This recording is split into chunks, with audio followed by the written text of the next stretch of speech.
In the forgotten corners of a dusty, dying village, where cracked earth drank every drop of sorrow, lived a blind girl named Mira. She was born on a stormy night, the sky weeping as if it already knew her life would be one long storm. Her father disappeared when she was just a baby, some say he ran away, others say he was swallowed by poverty.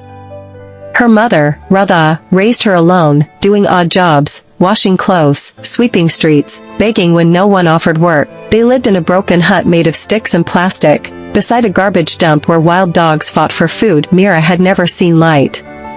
Yet she imagined it. She imagined that light must feel like her mother's voice when she sang old lullabies.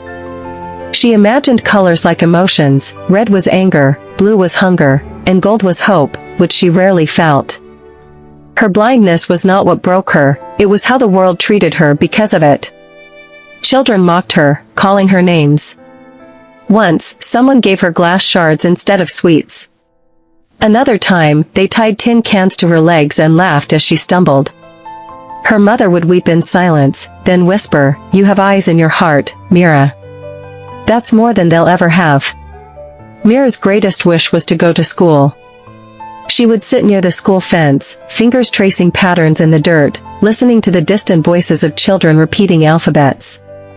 She memorized them. She repeated them under her breath at night, as if casting a spell that might open a door for her. One day, a traveling teacher named Samir came to the village. He saw Mira sitting near the school, her head tilted, listening to a poetry recitation. Curious, he approached her. "Why are you sitting here?" he asked. "I want to learn," she said softly, "but they won't let me because I'm blind." He paused. "Can you remember what you hear?" "I remember everything I hear." He decided to test her. He recited a poem once. She repeated it word for word, with perfect emotion. He was stunned. Samir started coming every week, teaching her with words, sounds, and touch. He brought her a braille slate and books. Mira picked it up fast.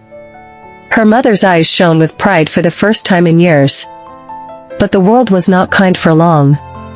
Samir was threatened by the village head, an arrogant man who believed blind girls should not be educated. "You'll spoil others," he said. "Let her beg, that's her place." One night, their hut was set on fire. Everything they owned, Mira's books, her mother's savings, the braille slate, turned to ash. They had nothing again. The shock took Mira's mother's health.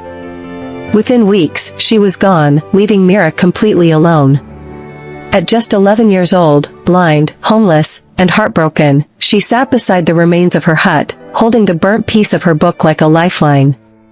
But Mira didn't cry. Instead, she stood up. She began singing poems at the village bus stop. Her voice was magical, pure, haunting. Travelers dropped coins, but more than that, they listened. One day, a woman from a nearby city heard her. She was part of a foundation for blind children. She took Mira with her.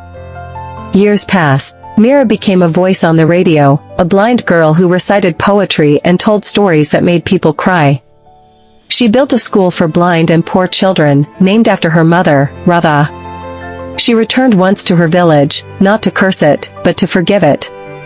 The same children who mocked her now stood in silence, watching a girl who could never see, but had become a light for so many.